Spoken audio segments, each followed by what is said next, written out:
क्या होता है श्राद्ध? शास्त्रों में कहा गया है श्रद्धा पूर्वक पितरों के उद्देश्य से जो कार्य या कर्म किए जाते वो श्राद्ध कर्म कहलाते हैं।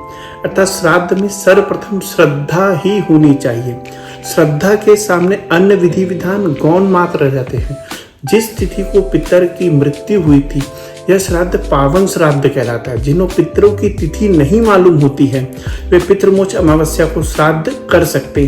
भादो पूर्णिमा से आश्विन अमावस्या तक का जो होता है पक्ष वो श्राद्ध पक्ष या पितृपक्ष कहलाता है। पितृपक्ष की इस अवधि में पितरों का तर्पण, पिंडदान एवं श्राद्ध किया जाता है। इस दिन संकल्प लेकर 9 ब्राह्मणों को भोजन करवाना चाहिए। वर्तमान परिवेश में 9 ब्राह्मण संभव नहीं हो तो पूर्ण श्रद्धा से केवल 1 ब्राह्मण को भी भोजन कराए तो वह पर्याप्त होता है। पितृगणों को प्रसन्न करना कोई बड़ा काम नहीं है, आखिर वह हमारे पूर्वज ही तो है। यही कारण है कि उनका हमसे भावनात्मक लगाव भी होता है। वर्तमान परिवेश में पितृ शांति या पितरों को प्रसन्न करने के लिए बहुत ही लंबे चौड़े विधान करने की आवश्यकता नहीं होती।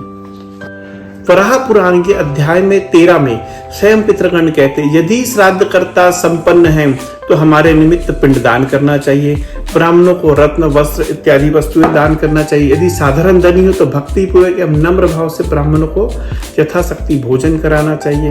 यदि अन्नदान में असमर्थ है तो ब्राह्मणों को श्रद्धा पूर्वक फल, सब्जी एवं दक्षिणा भी दे सकते हैं। यदि इसमें भी असमर्थ है तो किसी ब्राह्मण को प्रणाम कर 1 मुट्ठी काले तिल ही दे दो, अथवा हमारा ध्यान करते हुए निमित्त भक्ति विनय पूर्वक तिल युक्त तर्पण ही कर दे।